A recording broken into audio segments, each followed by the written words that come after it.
Hello everyone, मैं आशा करती हूँ आप सभी ठीक होंगे। मैं काजल धामी आप सभी का स्वागत करती हूँ। आज के सेशन में मैं आप लोगों के लिए सीटेट पेपर 2 सोशल साइंस की मैराथन क्लास लेके आई हूँ, जिसमें हम सिविक्स यानी कि नागरिक शास्त्र के सभी आपके इम्पॉर्टेंट कॉन्सेप्ट जैसे कि आपके फंडामेंटल राइट यानी कि मौलिक अधिकार होते हैं। इसके अलावा यहाँ पे हमारे राष्ट्रपति प्रधानमंत्री से रिलेटेड आपके जो प्रश्न पूछे जाते हैं, ये सभी मैं आपके साथ यहाँ पे NCERT बेस आप लोगों के कंप्लीट यहाँ पे डिस्कस करने वाली हूँ, जिसके अंदर जैसे कि हम पार्लियामेंट का टॉपिक हो गया, डेमोक्रेसी हो गया, कॉन्स्टिट्यूशन यानी कि आपके संविधान से संबंधित जो आपके क्वेश्चन जो आपका कंटेंट बनता है, ये सभी आज के सेशन में मैं आपके साथ कवर करूँगी। और इस तरीके से मैंने आप लोगों की ज्योग्राफी और हिस्ट्री यानी कि इतिहास की भी मैराथन क्लास आप लोगों के साथ शेयर की है। अगर आप चाहें तो वो वीडियो भी देख सकते हैं, जो कि आपको डिस्क्रिप्शन में उनकी लिंक मिल जाएगी। तो चलिए आज के इंपॉर्टेंट सेशन हम शुरू करते हैं और सोशल साइंस के मैराथन को यहाँ पे कंबाइन करते हैं। अब चलिए आज का ये इंपॉर्टेंट सेशन हम शुरू करते हैं और पहला टॉपिक जो हम लेंगे वो लेंगे यहाँ पे संविधान का यानी कि कॉन्स्टिट्यूशन का। अब देखिए यहाँ पे अगर आप सिविक्स की बात करें तो आपको पता है कि ये टॉपिक कितना ज़्यादा इंपॉर्टेंट है और यहीं से आपके सारे टॉपिक जो हैं यहाँ पे लिंक होते चले जाते हैं।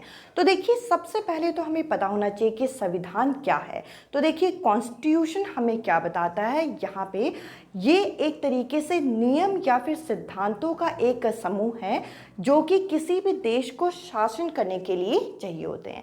यानी कि कॉन्स्टिट्यूशन के अंदर आपके कुछ सेट ऑफ रूल या फिर आपके प्रिंसिपल होते हैं जिसकी हेल्प से हम किसी भी कंट्री को यहाँ पे गवर्न करते हैं। और इसके अलावा यहाँ पे हम लोगों को 3 इंपॉर्टेंट पॉइंट यहाँ पे बता रखे हैं, जैसे कि हमारा जो इंडियन कॉन्स्टिट्यूशन है, जो भारत का संविधान है, इसका गठन किसके द्वारा हुआ था? ये कॉन्स्टिट्यूएंट असेंबली द्वारा इस चीज़ को ये ड्राफ्ट किया गया। और साथ ही साथ ये कब बना था? ये दिसंबर 1946 में बना था। और ये जो कॉन्स्टिट्यूएंट असेंबली थी, इसके अध्यक्ष कौन थे तब? इसके अध्यक्ष थे डॉक्टर राजेंद्र प्रसाद। तो ये इंपॉर्टेंट पॉइंट आपको पता होना चाहिए। साथ ही साथ जो हमारा भारत का संविधान है, इसे कब अपनाया गया अगर आपके पेपर में पूछा जाए तो आप बोलोगे 26 नवंबर 1949 को इसे यहाँ पे अडॉप्ट किया गया था। और ये फोर्स में कब आया था? ये फोर्स में आया था 26 जनवरी 1950 में। तो आपको ये 2 इंपॉर्टेंट डेट यहाँ पे याद रखनी है। अब देखिए अगर हम यहाँ पे संविधान की बात करें तो इसके कुछ की फीचर्स हमें पता होने चाहिए। तो सबसे पहला जो की फीचर हमें बता रखा है वो है यहाँ पे फेडरलिज्म, जिसको आप संघवाद के नाम से भी जानते हो। अब देखिए संघवाद के अंदर है क्या? यहाँ पर संघवाद शब्द तब यूज़ किया जाता है जब कहीं पर भी किसी भी देश के अंदर आपकी जो गवर्नमेंट होती है, जो सरकार होती है, उसके एक से ज़्यादा स्तर जो हैं, एक से ज़्यादा लेवल जो हैं वो एग्जिस्ट करते हैं। जैसे कि अगर हम इंडिया की बात करें, अगर हम भारत की बात करें, तो आपको पता है कि यहाँ पर आपकी स्टेट लेवल पे, राज्य स्तर पे भी सरकार है, केंद्र स्तर पे सेंट्रल लेवल पे भी गवर्नमेंट है, और जो अगर विलेज लेवल पे देखें तो विलेज लेवल पे आपकी पंचायत राज समिति है। तो यहाँ पर फेडरलिज्म जो शब्द है, संघवाद जो शब्द है, वो तब प्रयोग किया जाता है जब कहीं पर भी एक से ज़्यादा स्तर में, एक से ज़्यादा लेवल में आपके फॉर्म ऑफ गवर्नमेंट यहाँ पे देखने को मिलती है। इसके अलावा अगर हम अगले की फीचर की बात करें तो यहाँ पे अगला फीचर बता रखा है यहाँ पे सरकार का संघीय स्वरूप। अब देखिए पार्लियामेंट्री फॉर्म ऑफ गवर्नमेंट के अंदर हमें क्या देखना है? जो सरकार का संघीय स्वरूप है उसके अंदर ये बता रखा है कि भारतीय संविधान में यानी कि कॉन्स्टिट्यूशन ऑफ इंडिया ने ये एक तरीके से गारंटी किया है कि यहाँ पे हम लोगों को सार्वभौमिक वैश्विक मताधिकार जो है ये दिया जाएगा, यानी कि यूनिवर्सल एडल्ट फ्रेंचाइज जो हमें मिलेगी। इसका मतलब क्या है? इसके अंदर ये बोला गया है कि हर व्यक्ति जो कि हमारी सिटीजनशिप रखता होगा और 18 वर्ष से ऊपर का होगा, उन सभी को अधिकार है कि वो अपना रिप्रेजेंटेटिव जो है वो चुन सकते हैं। यानी कि उन सभी को राइट है, अधिकार है किस चीज़ का? वोट का। तो ये हो जाता है हमारा दूसरा फीचर, जो कि सरकार का संघीय स्वरूप यानी कि पार्लियामेंट्री फॉर्म ऑफ गवर्नमेंट को ये दिखाता है। आई होप ये 2 की फीचर आपको यहाँ पे क्लियर हुए होंगे। इसके अलावा देखिए आगे अब हम यहाँ पे देखेंगे सेपरेशन ऑफ पावर। यानी कि जो शक्तियों का पृथकीकरण किया गया है वो किस तरीके से किया है। तो यहाँ पे है जो शक्तियों का पृथकीकरण कर रखा है, यानी कि सेपरेशन ऑफ पावर जो है हमारे कॉन्स्टिट्यूशन के अंदर एक और की फीचर के अंदर आ जाता है। अगर हम अपनी सरकार को देखें तो देखिए हमारी सरकार के मुख्य 3 अंग हैं, यानी कि 3 इंपॉर्टेंट ऑर्गन हैं। सबसे पहले यहाँ पे आ जाता है विधायिका, जिसको हम लेजिस्लेचर के नाम से जानते हैं। अब देखिए लेजिस्लेचर में होते क्या है कि अब विधायिका के अंदर कौन आ जाते हैं, हम लोगों द्वारा जो हमारे प्रतिनिधित्व चुने जाते हैं उनको ये संदर्भित करता है, यानी कि जो हमारे द्वारा हम पीपल जो यहाँ पे इलेक्ट करते हैं, इलेक्टिव रिप्रेजेंटेटिव जो बनाते हैं हमारे, उनको यहाँ पे विधायिका यानी कि लेजिस्लेचर के नाम से जाना जाता है। इसके बाद अगला आता है यहाँ पे कार्यपालिका, जो कि होती है एग्जीक्यूटिव। अब देखिए ये लोगों का एक छोटा समूह होता है, यानी कि ये आपके स्मॉलेस्ट ग्रुप ऑफ पीपल होते हैं जो कि रिस्पॉन्सिबल होते हैं कि किसी काम को किस तरीके से इम्प्लीमेंट करें, यानी कि कानून को किस तरीके से लागू किया जाए, ये इनके द्वारा आपका किया जाता है। और साथ ही साथ ये लोग आपके रिस्पॉन्सिबल होते हैं, जिम्मेदार होते हैं सरकार को चलाने के लिए। इसके बाद जो तीसरा अंग आता है, थर्ड ऑर्गन आता है, वो है हमारी न्यायपालिका, जिसको आप जुडिशरी के नाम से जानते हैं, जिसके अंदर जो भारत के अंदर जितनी भी अदालतें हैं इसकी प्रणाली आपके अंदर आ जाती है, यानी कि जो आपके कोर्ट सिस्टम है इंडिया के अंदर वो आपके जुडिशरी के अंदर आते हैं। तो अगर आपसे पेपर में पूछा जाए कि यहाँ पर यानी कि भारत के अंदर जो हमारी सरकार बनती है उसके में शक्तियाँ किस तरीके से पृथकीकरण की गई है, शक्तियों को किस तरीके से बांटा गया है, या फिर पावर को किस तरीके से सेपरेट किया गया है, तो 3 अंग आपको पता होने चाहिए, विधायिका, कार्यपालिका और न्यायपालिका, यानी कि लेजिस्लेचर, एग्जीक्यूटिव और जुडिशरी। आई होप यहाँ तक आपको चीज़ें क्लियर हुई होंगी। अब देखिए आगे अगर हम अगला की फीचर की बात करें तो ये आता है हमारे फंडामेंटल राइट्स। अब देखिए जो हमारे मौलिक अधिकार है, बहुत इंपॉर्टेंट टॉपिक है, इससे अलग से ही आपका क्वेश्चन बनता है। और आप यहाँ पे देखोगे ये डायरेक्ट एनसीईआरटी की कटिंग है, क्योंकि आपको पढ़ना भी एनसीईआरटी के लेवल का है, ये क्लास 8th के एनसीईआरटी में दे रखा है। अब देखिए अगर हम यहाँ पे इंडियन कॉन्स्टिट्यूशन की बात करें, भारत के संविधान की बात करें और फंडामेंटल राइट को भूल जाएं, ऐसा हो नहीं सकता। हमारे यहाँ पे हर व्यक्ति को जो फंडामेंटल राइट है, मौलिक अधिकार है, वो दिया गया है। जैसे कि यहाँ पे हम लोगों को बता रखा है, पहला अधिकार है राइट टू इक्वालिटी। अभी हम इसको डिटेल में देखेंगे कि इसके अंदर कौन कौन से आर्टिकल आते हैं। पहले मैं आपके साथ जो मौलिक अधिकार दिए गए, जो फंडामेंटल राइट्स दिए गए, वो मैं आपके साथ डिस्कस कर रही हूँ। अब देखिए सबसे पहले मैंने क्या कहा, राइट टू इक्वालिटी आता है, जिसको आप समानता के अधिकार के नाम से भी जानते हैं। अब देखिए यहाँ पे अगर मैं समानता के अधिकार की बात करूं तो यहाँ पे पहली लाइन में क्या बोल रखा, all person are equal before the law, यानी कि कानून की नज़र में सभी व्यक्ति क्या हैं, समान है। इसका मतलब क्या है, इसका मतलब ये है कि हर किसी को इक्वालिटी दी जाए, किसी भी सिटीजन के साथ, किसी भी नागरिक के साथ हम धर्म के आधार पे, कास्ट के आधार पे, सेक्स यानी कि लिंग के आधार पर हम भेदभाव नहीं कर सकते। तो हर व्यक्ति को समान अधिकार दिया गया है। इस सारे पॉइंट में आपको यही बोला गया है कि हम कभी भी किसी भी कार्यस्थल में यानी कि रोजगार देने में या पढ़ाई में, शिक्षा में, किसी भी चीज़ में हम किसी के साथ भेदभाव नहीं कर सकते।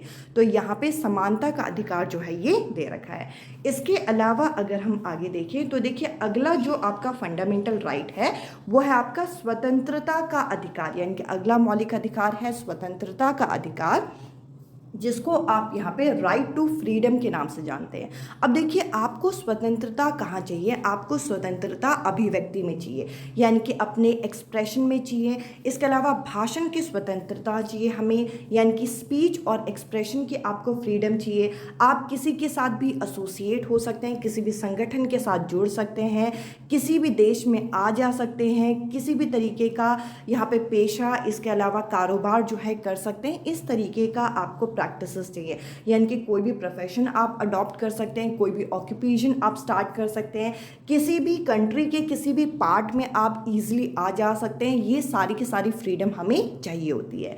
इसके बाद जो अगला मौलिक अधिकार आता है वो आता है शोषण के विरुद्ध अधिकार, यानी कि राइट अगेंस्ट एक्सप्लॉयटेशन। अब देखिए ये बहुत ज़्यादा इंपॉर्टेंट हो जाता है, खास करके छोटे बच्चों के लिए, कि हम यहाँ पे बच्चों के साथ शोषण नहीं कर सकते या फिर महिलाओं के साथ शोषण प्रोटेक्शन नहीं कर सकते।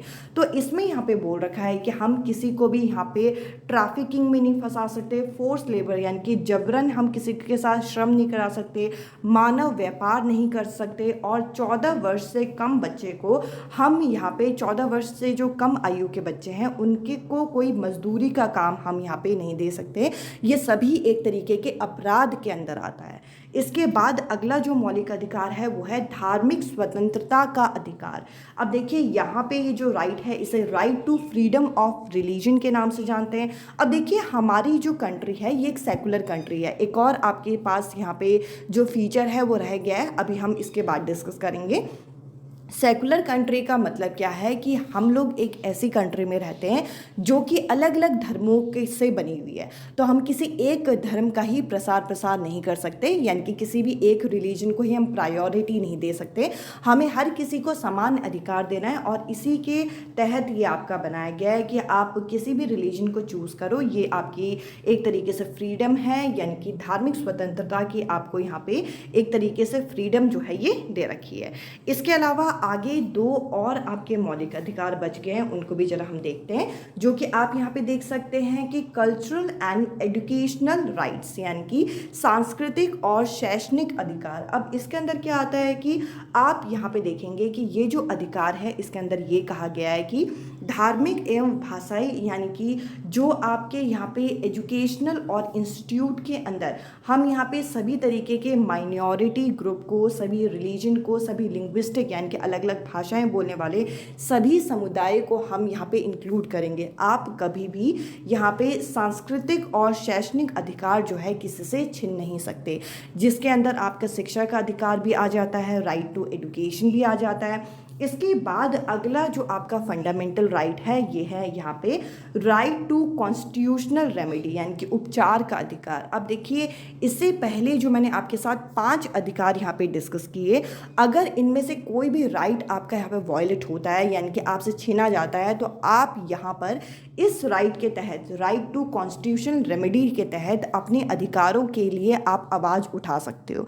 अब ये जो मैंने जितने भी आपके साथ राइट डिस्कस किए इसके अंदर ना आर्टिकल्स भी आते हैं, और आपके पेपर में सीधा सीधा वो भी पूछे जाते हैं। तो चलिए पहले हम उन आर्टिकल्स को डिस्कस करते हैं, और उसके बाद मैं अगले की फीचर को डिस्कस करूंगी जो कि है सेकुलरिज्म, यानी कि जो आपकी धर्मनिरपेक्षता है। तो इसको हम बाद में डिस्कस करेंगे, पहले जो हम फंडामेंटल राइट्स हैं उनके आर्टिकल्स को जरा कवर करें।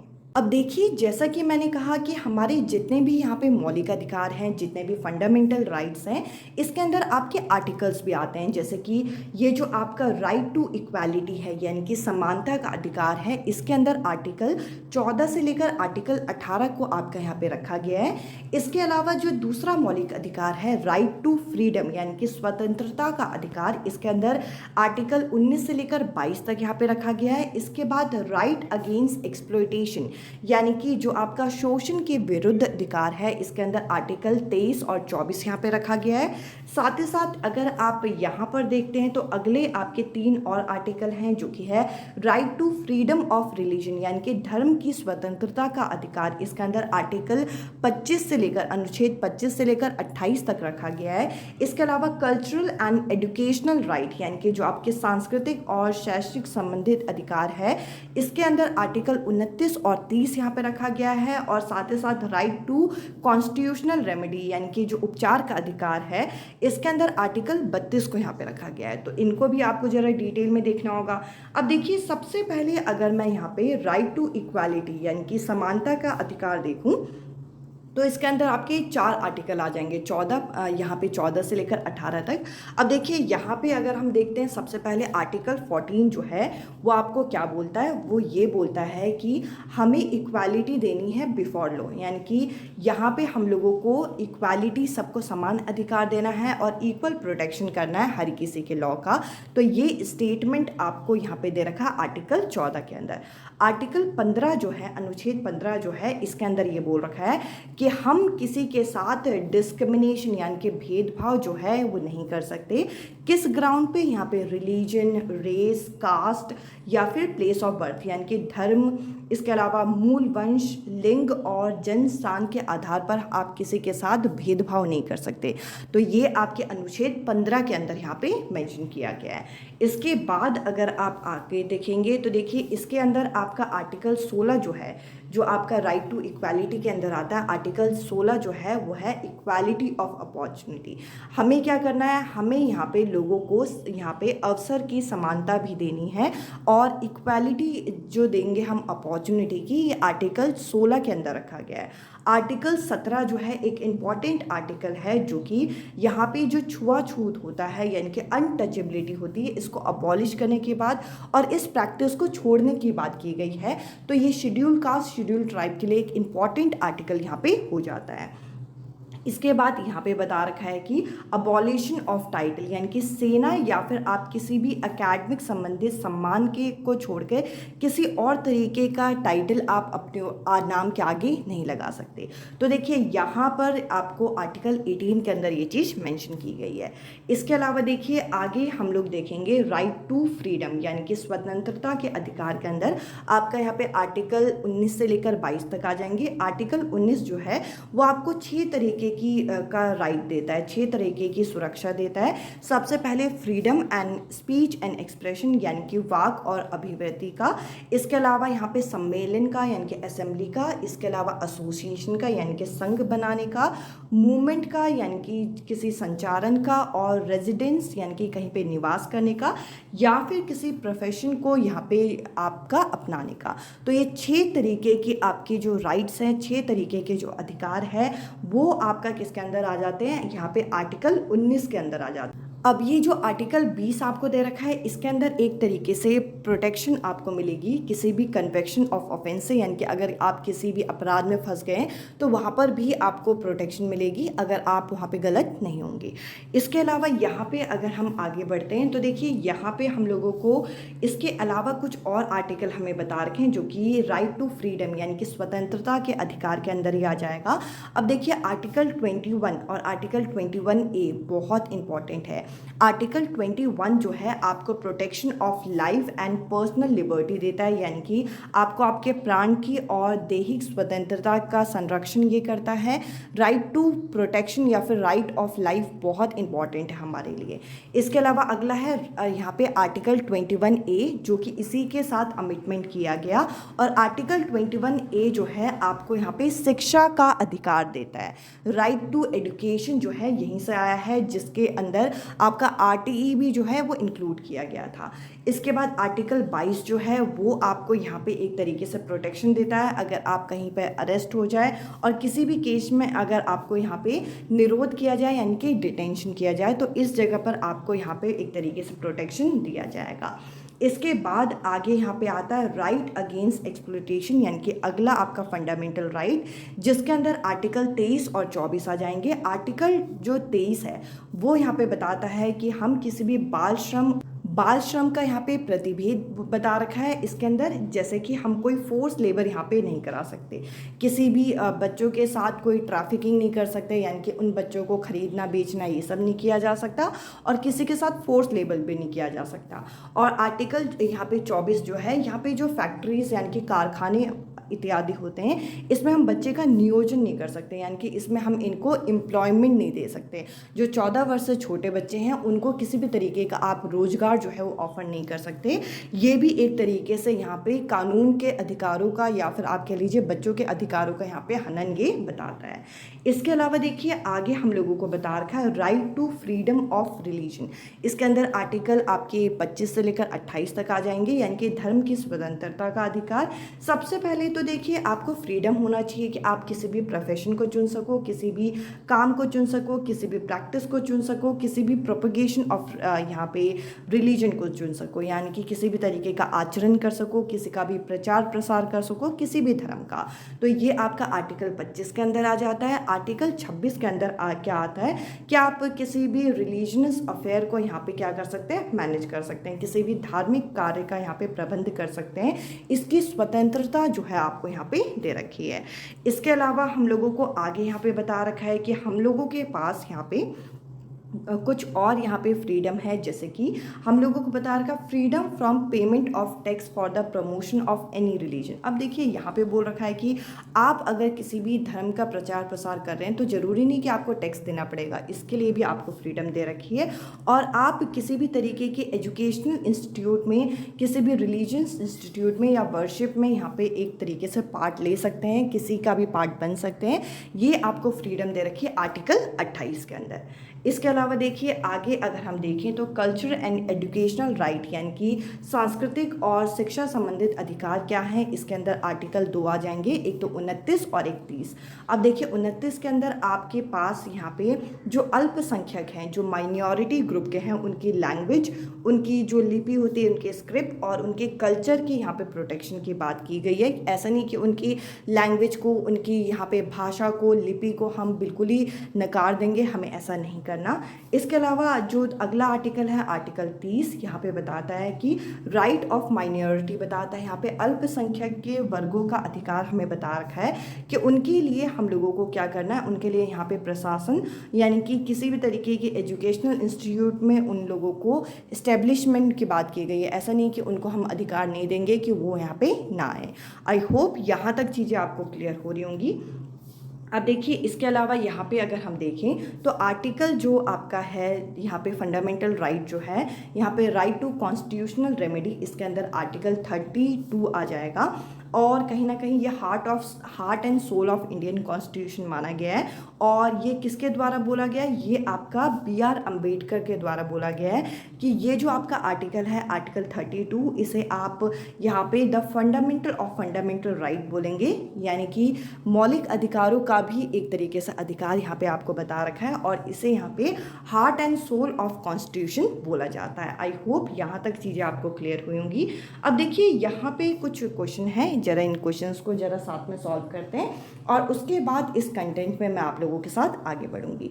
तो देखिए यहाँ पे जो हम लोगों को एक क्वेश्चन दे रखा है, इस क्वेश्चन के अंदर हम लोगों को बोल क्या रखा है कि एक पंजाबी एजुकेशनल सोसाइटी है जिसके अंदर आपको परमिशन दी गई कि पंजाबी मीडियम का जो स्कूल है वो कोलकाता में आप खोलो।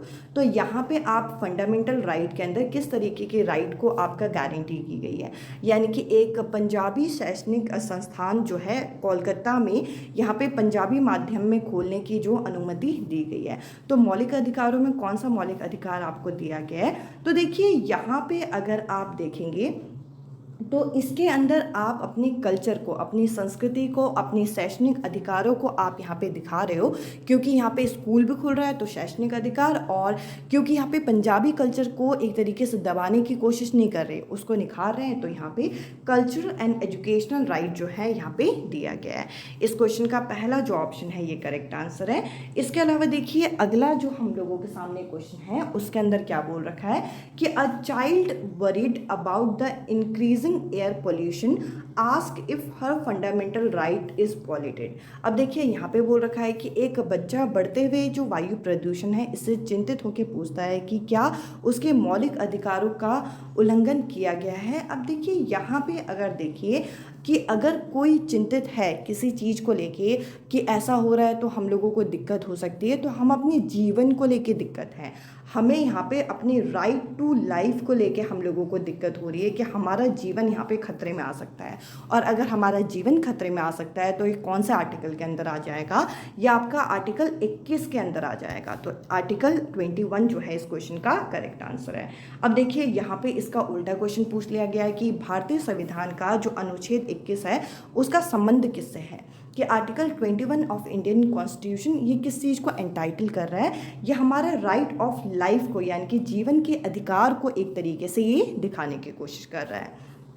इसके अलावा यहाँ पे देखिए, यहाँ पे हम लोगों को बोल रखा है right to be a healthy environment, यानी कि आप चाहते हो कि आपको स्वस्थ वातावरण मिले। अब स्वस्थ वातावरण मिलेगा तो आपकी लाइफ जो है वो अच्छी होगी। तो देखिए, राइट ऑफ लाइफ, जीने के अधिकार को बहुत ज़्यादा हाईलाइट किया गया है और अलग अलग तरीके से आपके पेपरों में पूछा गया है, तो आपको ये बहुत अच्छे तरीके से तैयार करना है। अब देखिए, यहाँ पे बोल रखा है कि the following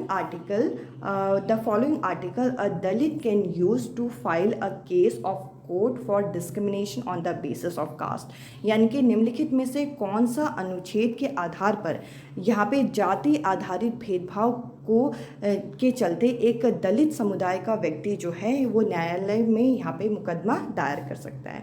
तो देखिए, यहाँ पे 2 आर्टिकल दे रखे हैं, एक आर्टिकल 15 और एक आर्टिकल 17।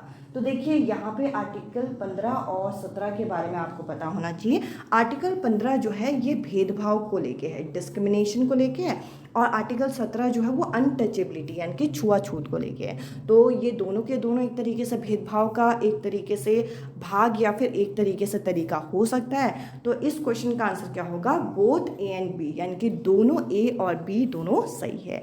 आई होप ये क्वेश्चन आपको क्लियर हुए होंगे और ये सेशन अभी तक आपको पसंद आ रहा होगा। अब चलिए हम आगे के सेशन को यहाँ पे कंटिन्यू करते हैं।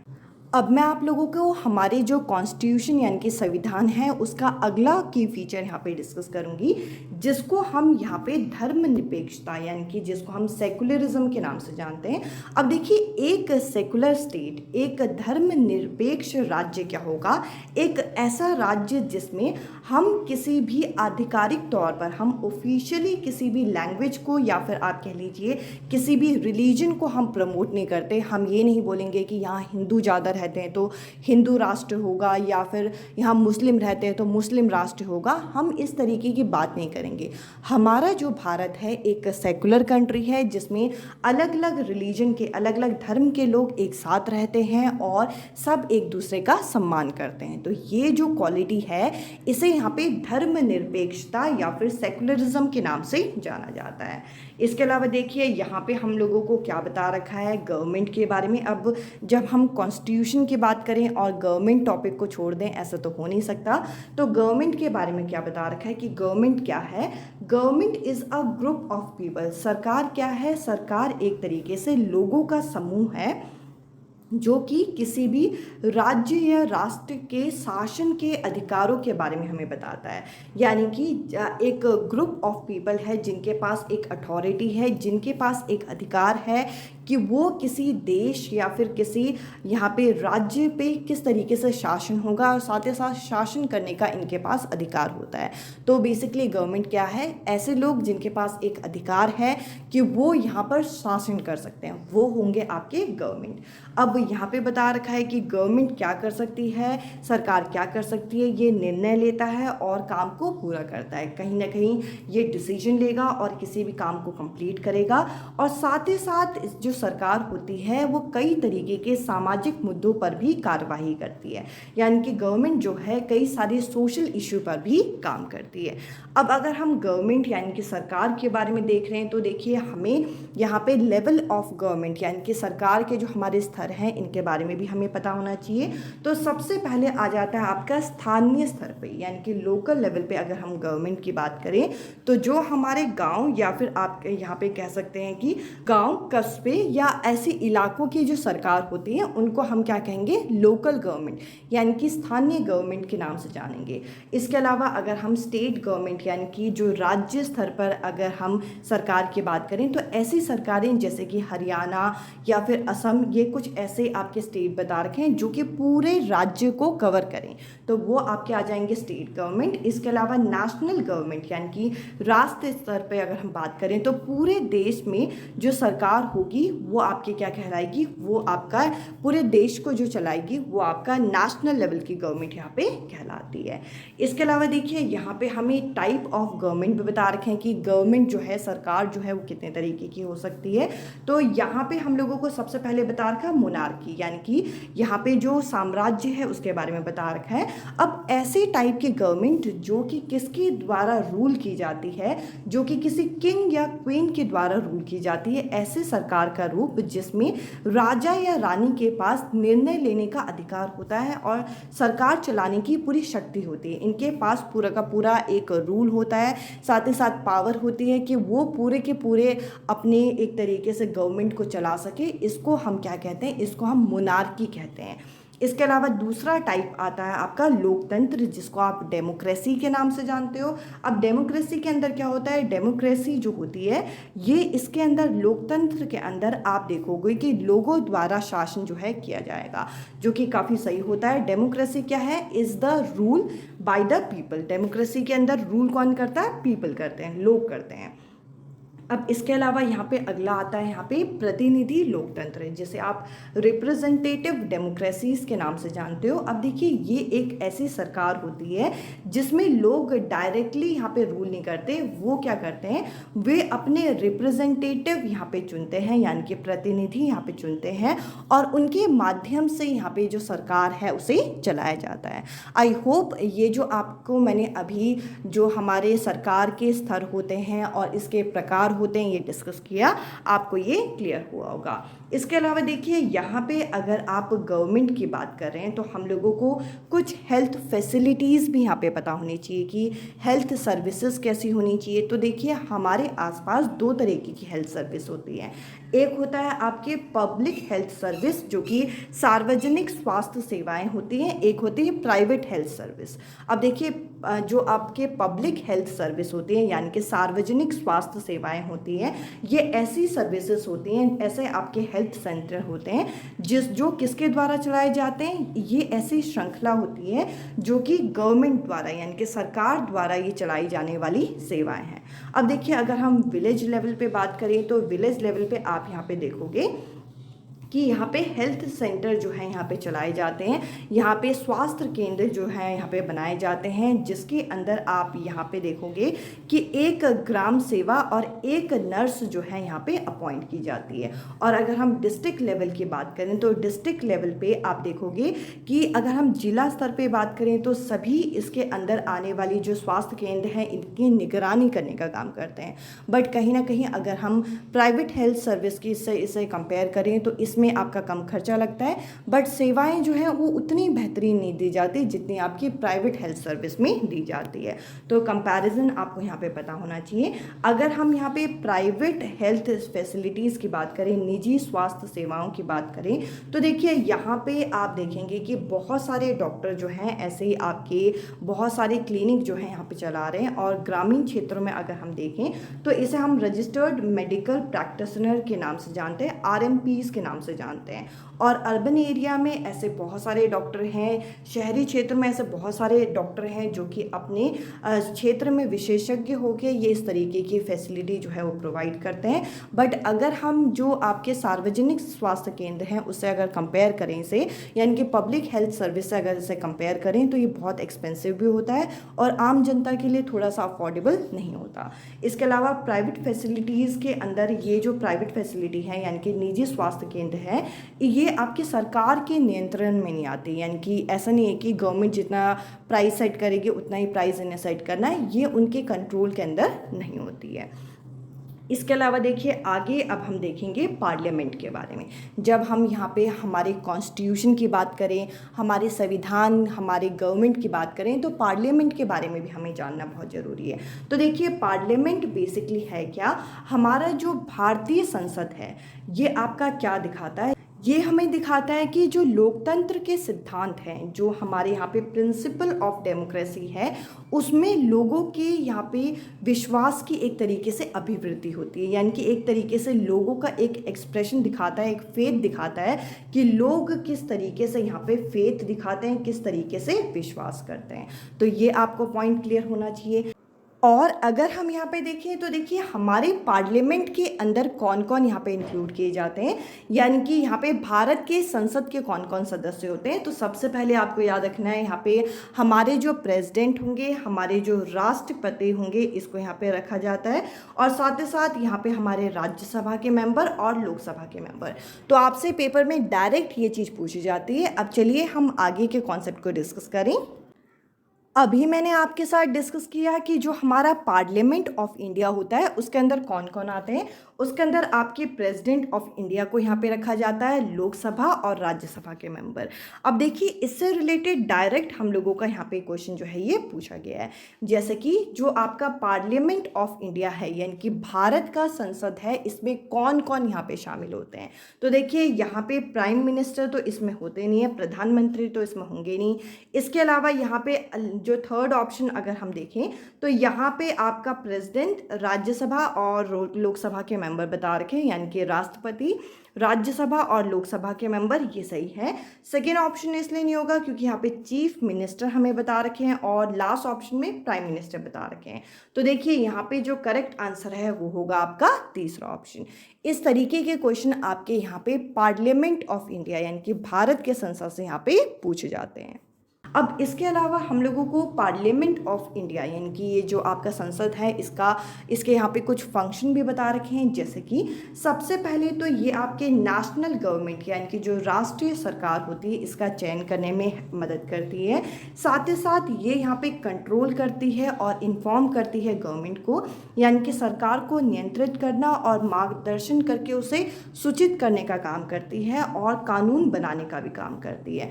अभी मैंने आपके साथ यहाँ पे डिस्कस किया कि संसद के अंदर आपके एक तो प्रेसिडेंट आ जाएंगे, एक लोकसभा और राज्यसभा। तो लोकसभा और राज्यसभा में क्या अंतर है उसको जरा हम डिस्कस करते हैं। अगर हम यहाँ पे राज्यसभा और लोकसभा की बात करें तो देखिए राज्यसभा के बारे में हमें क्या बता रखा है। राज्यसभा में जो मैक्सिमम आपके सीट होंगी वो कितनी होंगी, वो होंगी 250 सीट, और जिसमें हम लोगों को यहाँ पे बता रखा है कि 238 जो होंगे वो इलेक्ट होते हैं हमारे स्टेट से, और जो बाकी हैं वो आपके 12 जो हैं वो नॉमिनेट किए जाते हैं आपके प्रेसिडेंट के द्वारा। तो देखिए ये जो 238 है वो स्टेट से इलेक्ट होते हैं या यूनियन टेरिटरी से आते हैं, और इसके अलावा 12 जो है वो नॉमिनेट किए जाते हैं किसके द्वारा, प्रेसिडेंट के द्वारा। और राज्यसभा को क्या बोला जाता है, इसे आप अपर हाउस के नाम से भी जानते हैं। अब इसमें यहाँ पे बता रखा है कि एट प्रेजेंट हमारी कितनी यहाँ पे सीट है, एट प्रेजेंट यहाँ पे 245 सीट है, और इसके अंदर यहाँ पे बता रखा है कि 233 सीट जो है वो स्टेट और यूनियन टेरिटरी से हैं, और 12 जो मेंबर हैं वो आपके नॉमिनेट किए गए प्रेसिडेंट द्वारा। इसके अलावा अगर हम यहाँ पे हाउस ऑफ पीपल की बात करें, हाउस ऑफ पीपल किसे बोला जाता है, लोकसभा, यानी कि लोकसभा को हाउस ऑफ पीपल के नाम से जाना जाता है। और इसमें जो मैक्सिमम सीट होती है वो 552 होती हैं, जिसमें से 530 मेंबर जो हैं वो स्टेट से लाए जाते हैं और 20 मेंबर यूनियन टेरिटरी से, और 2 मेंबर जो होते हैं वो एंग्लो इंडियन कम्युनिटी से होते हैं जो कि प्रेसिडेंट द्वारा नॉमिनेट किए जाते हैं। और एट प्रेजेंट कितने हैं, एट प्रेजेंट 545 हैं, जिसमें से 530 जो हैं वो स्टेट से लाए गए हैं, 13 जो है यूनियन टेरिटरी से, और जो 2 हैं वो आपके एंग्लो इंडियन कम्युनिटी से लाए गए जो कि नॉमिनेट किए गए हैं यहाँ पे प्रेसिडेंट द्वारा। अब देखिए यहाँ पे अगर हम कुछ क्वेश्चंस को डिस्कस करें तो यहाँ पे हमें बता रखा है कि जो हाईएस्ट लॉ मेकिंग बॉडी है इंडिया का, यानी कि सर्वोत्तम कानून निर्माण जो संस्था है उसे क्या बोला गया है, इसको यहाँ पे संसद यानी कि प्रेसिडेंट के नाम से, यहाँ पे पार्लियामेंट के नाम से जाना जाता है, जो कि लॉ मेक करने का काम करता है। अभी मैंने आपके साथ डिस्कस किया था कि हमारे संसद के जो फंक्शन है, इनके कार्यों में मैंने एक पॉइंट ये भी डिस्कस किया था कि ये क्या करता है, ये हमारी लॉ मेकिंग बॉडी है, यानी कि कानून निर्माण करने का काम करता है। इसके अलावा देखिए अगले मैं आपके साथ क्वेश्चन डिस्कस करूं तो यहाँ पे हम लोगों को क्या बोल रखा है कि यहाँ पे हमें बताना है कि राज्यसभा के अंदर कितने आपके मेंबर होते हैं, ये आपसे यहाँ पे पूछा गया है। तो देखिए राज्यसभा के अंदर अभी मैंने आपके साथ डिस्कस किया था कि जो अधिकतम मेंबर होंगे वो होंगे आपके 245, यानी कि 245 सदस्य जो हैं इसके अंदर देखने को मिलते हैं। इसके अलावा नेक्स्ट क्वेश्चन यहाँ पे बोल रखा है, how many member can be nominated to Lok Sabha. Lok Sabha में यहाँ पे जो मनोमित यहाँ पे सदस्य होंगे वो कितने होंगे, तो लोकसभा में 2 मेंबर जो हैं यहाँ पे प्रेसिडेंट द्वारा यहाँ पे नॉमिनेट किए जाते हैं, जो कि एंग्लो इंडियन कम्युनिटी से यहाँ पे आते हैं। अब चलिए हम आगे के कॉन्सेप्ट को डिस्कस करते हैं। आई होप ये टॉपिक यहाँ पे तक आपको क्लियर हुआ होगा। अब मैं आप सभी के साथ यहाँ पे पंचायत राज सिस्टम को यहाँ पे डिस्कस करने वाली हूँ, यानी कि पंचायती राज्य व्यवस्था को हम डिस्कस करेंगे। तो देखिए, अगर हम सरकार का सबसे यहाँ पे जो प्रथम स्तर देखें, यानी कि जो अगर हमारी गवर्नमेंट का जो आपका फर्स्ट टायर देखें, फर्स्ट लेवल देखें डेमोक्रेटिक गवर्नमेंट का, यानी कि लोकतांत्रिक सरकार का, तो वो क्या है, वो है पंचायती राज्य व्यवस्था। और इसके अंदर आपके 3 लेवल आते हैं। सबसे पहले जिला परिषद, इसके बाद आता है आपकी पंचायत समिति, और उसके बाद यहाँ पे आता है हमारी ग्राम पंचायत। तो ये आपको पता होना चाहिए। और इसके अंदर अगर आप देखेंगे, जो आपकी जिला परिषद है, जिसका नाम हमने सबसे पहले लिखा, जिसको आप डिस्ट्रिक्ट परिषद के नाम से भी जानते हो, जिला पंचायत के नाम से भी जानते हो, ये पंचायती राज्य व्यवस्था की सबसे सर्वोच्चतम यहाँ पे स्तर मानी जाती है। सबसे हाईएस्ट लेवल आपकी पंचायत राज समिति की क्या है, ये है जिला परिषद, यानी कि जो जिला परिषद है, जिसको आप डिस्ट्रिक्ट परिषद के नाम से भी जानते हो, ये आपकी हाईएस्ट लेवल मानी जाती है पंचायत राज समिति की। अब इसके अलावा इसके बारे में हमें क्या पता होना चाहिए, यहाँ पे हमें ग्राम सभा के बारे में बता रखा है। तो देखिए, ग्राम सभा क्या है, ग्राम सभा एक तरीके की यहाँ पे मीटिंग मानी जाती है, एक तरीके की बैठक मानी जाती है, जिसमें सभी जो वयस्क होंगे उस पर्टिकुलर एरिया के, जो कि ऐसा क्षेत्र जो कि पंचायत के नियंत्रण के अंदर आएगा, यानी कि पंचायत के अंदर आने वाले जो एरिया है उसके अंदर जितने भी अडल्ट होंगे, उनकी जो मीटिंग होती है उसको हम क्या बोलते हैं, उसको हम ग्राम सभा बोलते हैं। और यहाँ पे हमें बता रखा है कि कोई भी ऐसा व्यक्ति जो कि 18 वर्ष से ऊपर हो, यानी कि anyone who is 18 year old और मोर, और इनके पास क्या है, उनके पास एक राइट है यहाँ पे वोट करने का, और वो मेंबर माने जाते हैं, वो सदस्य माने जाते हैं हमारी ग्राम सभा के। इसके अलावा देखिए, यहाँ पे आगे अगर हम देखें तो ग्राम सभा के कार्य क्या होते हैं। तो देखिए, ग्राम सभा के कार्यों में हमें ये बता रखा है कि एक तरीके से यह वह स्थान है जहाँ पे जो ग्राम पंचायत के कार्यों की योजना जो है वो सबके सामने रखी जाती है कि हम ये काम कर रहे हैं। तो सबके सामने यहाँ पे बताया जाता है कि हम लोग अपने गांव की बेहतरी के लिए ये चीज़ें कर रहे हैं।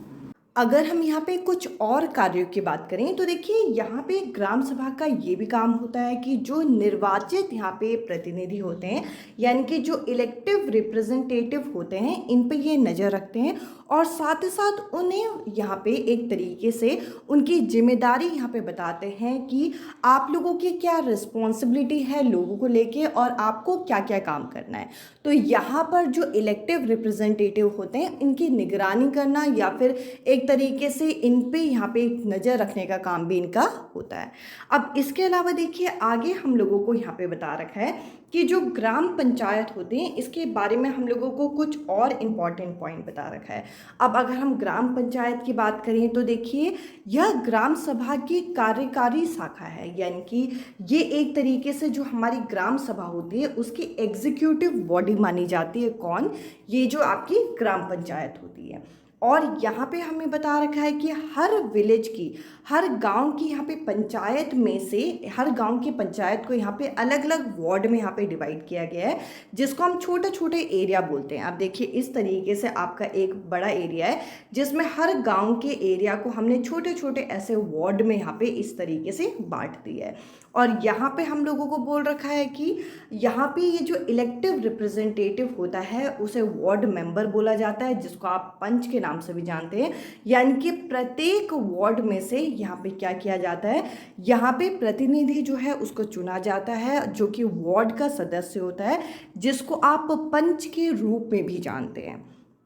इसके अलावा यहाँ पे हम लोगों को बता रखा है कि हर ग्राम सभा में यहाँ पे आपके सरपंच जो हैं वो आपके सिलेक्ट किए जाते हैं, जो कि आपका पंचायत का प्रेसिडेंट माना जाता है। यानी कि हर ग्राम सभा के सभी सदस्य में से एक जो है सरपंच को चुना जाता है, जो कि पंचायत का अध्यक्ष होता है। तो ये आपको पता होना चाहिए कि वार्ड किस तरीके से तैयार होते हैं, वार्ड मेंबर को क्या बोलते हैं, वार्ड मेंबर को यहाँ पे पंच के नाम से जाना जाता है।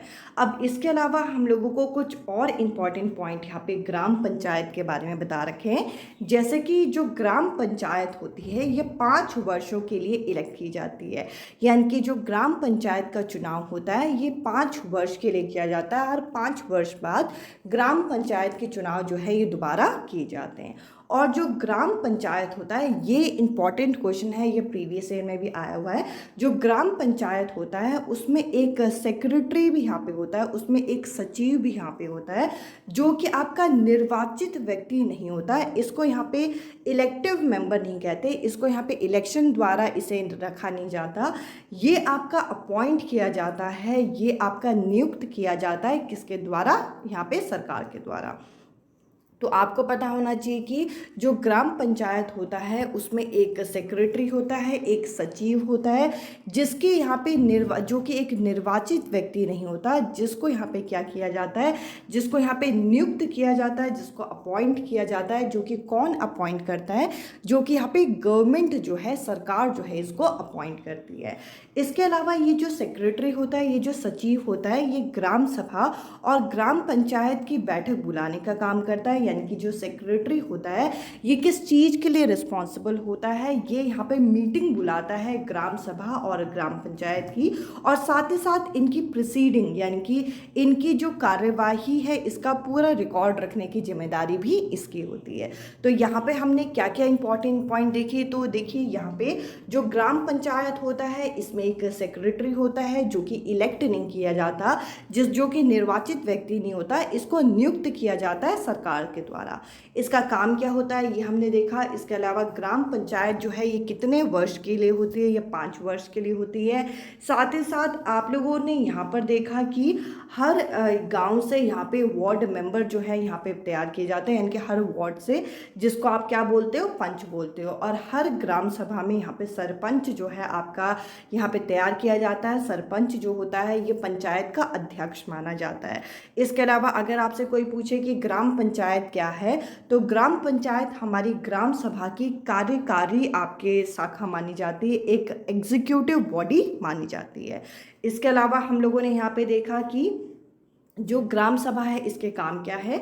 तो देखिए यहाँ पे जो इलेक्टेड रिप्रेजेंटेटिव होते हैं यानी कि निर्वाचित प्रतिनिधि होते हैं, उन पे नज़र रखने का काम, और साथ ही साथ किस तरीके से पंचायत में बैठ के ये एक तरीके से सबके सामने यहाँ पे प्रस्ताव रखते हैं कि हम लोग किस तरीके से चीज़ें यहाँ पे बदलाव कर रहे हैं। इसके अलावा हम लोगों ने यहाँ पे देखा कि ग्राम सभा क्या होती है। तो देखिए 18 वर्ष से ऊपर के जो जितने भी वयस्क होंगे उन व्यक्ति की जो बैठक होती है उसको हम ग्राम सभा के नाम से जानते हैं। और ये सभी चीज़ें आपकी किसके अंदर आ जाती हैं? ये सभी चीज़ें आपकी पंचायत राज सिस्टम के अंदर आ जाती है, जिसके 3 आपके स्तर हैं, एक जिला परिषद, एक पंचायत समिति और एक आपकी ग्राम पंचायत। जिसमें जो जिला परिषद है ये सबसे आपका हाईएस्ट लेवल, सबसे सर्वोत्तम स्तर यहाँ पे माना जाता है हमारे पंचायत राज समिति में। आई होप ये सेशन आपको पसंद आया होगा।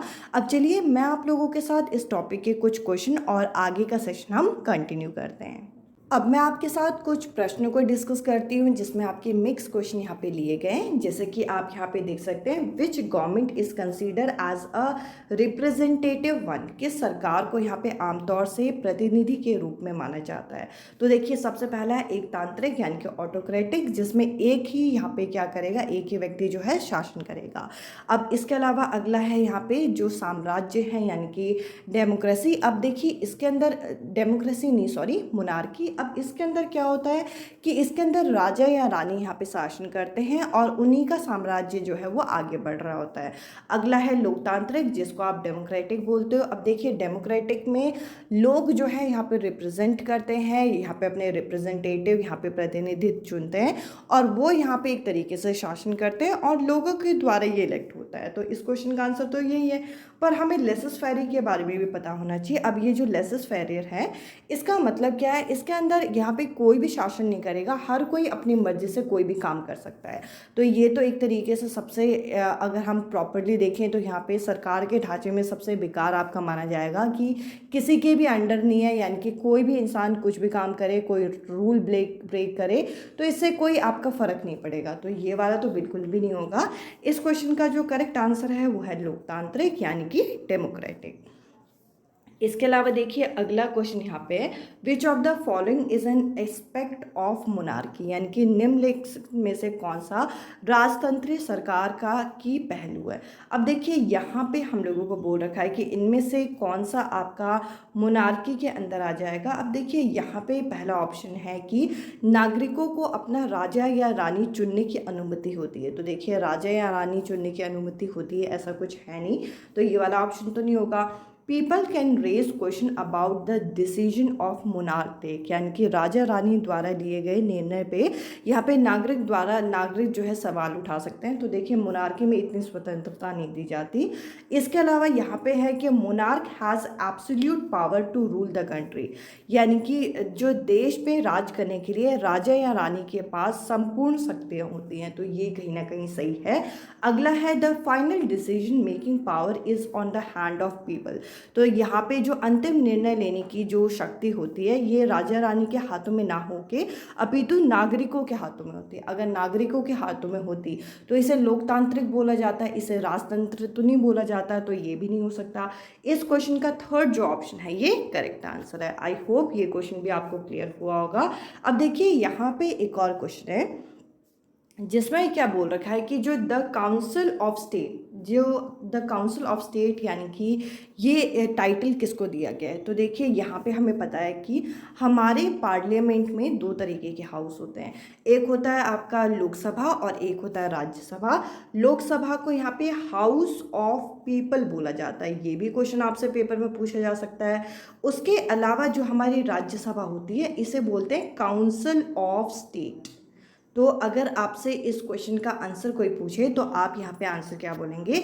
इस क्वेश्चन का आंसर है राज्यसभा, जो कि आपका काउंसिल ऑफ स्टेट कहलाती है। और अगर इसी क्वेश्चन में हमें हाउस ऑफ पीपल पूछा जाता तो हाउस ऑफ पीपल का आंसर क्या हो जाता, हाउस ऑफ पीपल का आंसर यहाँ पे लोकसभा हो जाता। आई होप इतना आपको क्लियर हुआ होगा। अब चलिए हम आगे के सेशन को कंटिन्यू करें।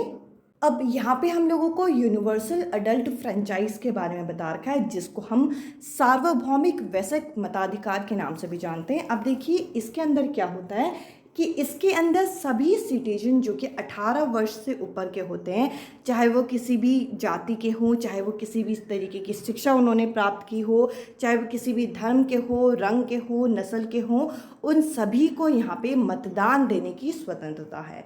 यानी कि वो किसी भी कास्ट के हों, किसी तरीके का एजुकेशन कर रखा हो, किसी भी रिलीजन से हो, कोई भी तरीके का उनका कलर हो, कोई भी रेस हो, किसी भी इकोनॉमिक कंडीशन से हो, उन सभी को फ्रीडम है कि वो वोट दे सकते हैं। अब देखिए इससे आपका किस तरीके का क्वेश्चन पूछा गया, तो डायरेक्ट आपका क्वेश्चन पूछा गया है कि जो सार्वभौमिक वयस्क मताधिकार है इसका क्या अर्थ होता है, यानी कि जो यूनिवर्सल अडल्ट फ्रेंचाइज है इसका क्या मतलब है। तो देखिए पहले ऑप्शन में बोल रखा है all adult are allowed to drive, यानी कि सभी वयस्क जो हैं गाड़ी चला सकते हैं। तो देखिए गाड़ी चलाने को यहाँ पे अधिकार आपका ये गलत है। इसके अलावा अगला है कि all adult are freely allowed to express their view, यानी कि सभी अपने विचार प्रकट कर सकते हैं। तो देखिए विचार की स्वतंत्रता की बात नहीं करता। अगले में है all adult are allowed to make government, यानी कि सभी वयस्क सरकार बना सकते हैं, तो ये भी गलत है। इसके अलावा अगर आप लास्ट ऑप्शन में देखते हैं तो यहाँ पे बोल रखा है all adult are allowed to vote, यानी कि सभी वयस्कों को मतदान देने की अनुमति है, जो कि यहाँ पे हमें सार्वभौमिक वयस्क मताधिकार के अंदर बोल रखा है, यानी कि यूनिवर्सल अडल्ट फ्रेंचाइज के अंदर बोल रखा है। इस क्वेश्चन का फोर्थ जो ऑप्शन है ये करेक्ट आंसर है। अब देखिए यहाँ पे पंचायत राज इंस्टीट्यूशन यानी कि पंचायत राज समिति से संबंधित एक क्वेश्चन यहाँ पे दे रखा है, जिसके अंदर ये बोल रखा है कि हमें अरेंज करना है पंचायत राज इंस्टीट्यूशन के अंदर, पंचायत राज संस्थाओं के अंदर जो आपकी भागीदारी होती है इन्हें हमें आरोही क्रम में यानी कि असेंडिंग ऑर्डर में इसे अरेंज करना है कि पब्लिक पार्टिसिपेशन किस तरीके से दिखाता है। तो देखिए सबसे पहले सबसे उच्च स्तर में आ जाते हैं आपके जिला परिषद, उसके बाद आ जाते हैं आपकी पंचायत समिति और उसके बाद आते हैं ग्राम पंचायत। तो इस हिसाब से सी, उसके बाद ए और उसके बाद बी जो है इस क्वेश्चन का आंसर आएगा, और सी ए बी जो है आपको लास्ट ऑप्शन यहाँ पे दे रखा है। तो इस तरीके से आपको जो हमारा यहाँ पे ये टॉपिक है जिसमें आपका पंचायत राज इंस्टीट्यूशन से क्वेश्चन यहाँ पे पूछे जाते हैं। अब चलिए हम आगे के टॉपिक को कवर करें।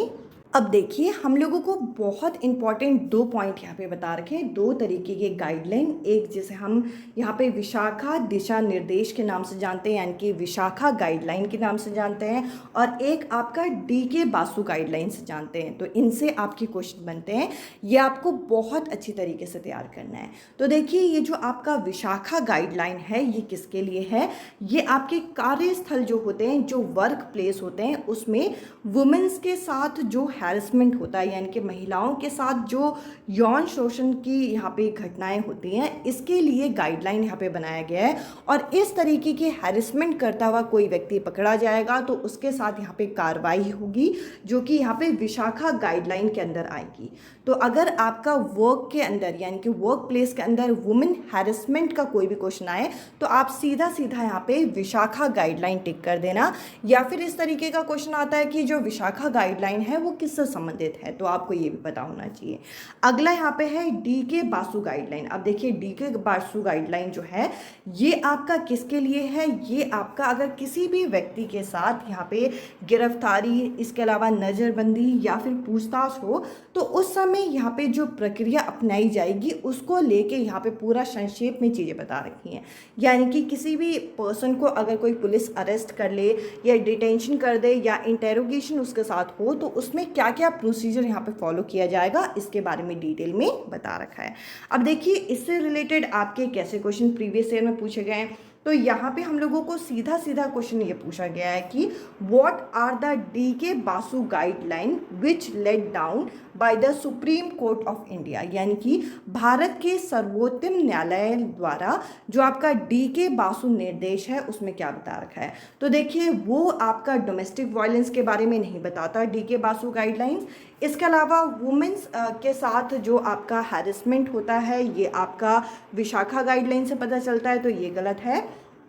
इसके अलावा बच्चों के साथ यहाँ पे हानिकारक रोजगार जो देना यहाँ पे ये आपका इसके अंदर नहीं बता रखा है। इसके अंदर ये बता रखा है कि एक तरीके से गाइडलाइन है कि पूरी यहाँ पे प्रक्रिया बता रखी है, प्रोसीजर बता रखा है, जिसमें कोई व्यक्ति अगर अरेस्ट हो जाता है, डिटेंशन या इंटेरोगेशन उसके साथ हो यानी कि गिरफ्तारी, नज़रबंदी या पूछताछ हो तो उस समय क्या प्रक्रिया अपनाई जाएगी इसके बारे में बताया गया है।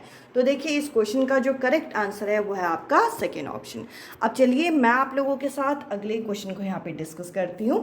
अगला क्वेश्चन आप यहाँ पे देख सकते हैं। इस क्वेश्चन में क्या बोल रखा है कि 1997 में सुप्रीम कोर्ट ऑफ इंडिया ने यहाँ पे जो विशाखा निर्देश है यानी कि विशाखा गाइडलाइन जो है ये तैयार की थी, जिसमें महिलाओं के साथ यौन उत्पीड़न जो होता है, सेक्सुअल हैरेसमेंट से वुमेन्स को प्रोटेक्शन की बात की गई थी। तो ये जो यौन उत्पीड़न से ये बचाव के लिए ये आपका गाइडलाइन तैयार किया गया, ये निर्देश तैयार किया गया, ये किस जगह के लिए था। तो पहला ऑप्शन है यहाँ पे मैरिटल रिलेशनशिप यानी कि वैवाहिक संबंध में, इसके अलावा सड़क पर, अगला गाड़ियों पे या कार्यस्थल पर। तो देखिए ये वर्क प्लेस के लिए आपका तैयार किया गया था। तो इस क्वेश्चन का जो करेक्ट आंसर है वो है आपका फोर्थ ऑप्शन। अब चलिए हम आगे के कॉन्सेप्ट को डिस्कस करें। अब देखिए अगर हम अपनी कंट्री को यहाँ पे डेमोक्रेटिक कंट्री बोलें यानी कि लोकतांत्रिक अगर हम देश बोलें तो इसके बाद भी आप देखोगे कि यहाँ पे आपको भेदभाव देखने को मिलेगा, यहाँ पे डिस्क्रिमिनेशन यानी कि एक तरीके से यहाँ पे जो अवधारणा है, जो रूढ़िवादिता है वो देखने को मिलेगी, पक्षपात यहाँ पे देखने को मिलेगा। तो इससे संबंधित भी आपके क्वेश्चन पूछे जाते हैं। तो आपको कुछ टर्म जो है यहाँ पे पता होना चाहिए। एक होता है आपका स्टीरियोटाइप, जो कि यहाँ पे क्या है, एक तरीके की ऐसी अवधारणा जो कि ग्रुप ऑफ पीपल यहाँ पे एक जनरलाइज आइडिया जो बनाते हैं। अब देखिए यहाँ पे स्टीरियोटाइप किस तरीके से बनाया जाता है कि लड़के ये काम कर सकते हैं, लड़कियाँ ये काम कर सकती हैं, और ये किसके द्वारा बनाया गया है? ये हमारी सोसाइटी के द्वारा बनाया गया है। अगला जो टर्म है प्री जज। अब देखिए यहाँ पे पक्षपात एक तरीके से करना, पहले से ही हम एक अवधारणा बना देते हैं, पूर्व अवधारणा बना लेते हैं, और यहाँ पे बोल देते हैं कि ये व्यक्ति इस काम को कर ही नहीं पाएगा। तो इस तरीके की हमारी एक अवधारणा होती है, और जनरली ये कैसी होती है? ये एक नेगेटिव एस्पेक्ट होता है, एक नेगेटिव एटीट्यूड होता है किसी व्यक्ति को लेके। इसके अलावा डिस्क्रिमिनेशन, भेदभाव की अगर हम बात करें तो देखिए जब हम प्री जज करते हैं, किसी के साथ यहाँ पे पक्षपात करते हैं, तो इसके बाद हमारे अंदर भेदभाव की भावना यहाँ पे शुरू हो जाती है। अब इससे रिलेटेड आपके कैसे क्वेश्चन आएंगे? तो देखिए यहाँ पे आपका जो क्वेश्चन है ये पूछ रखा है।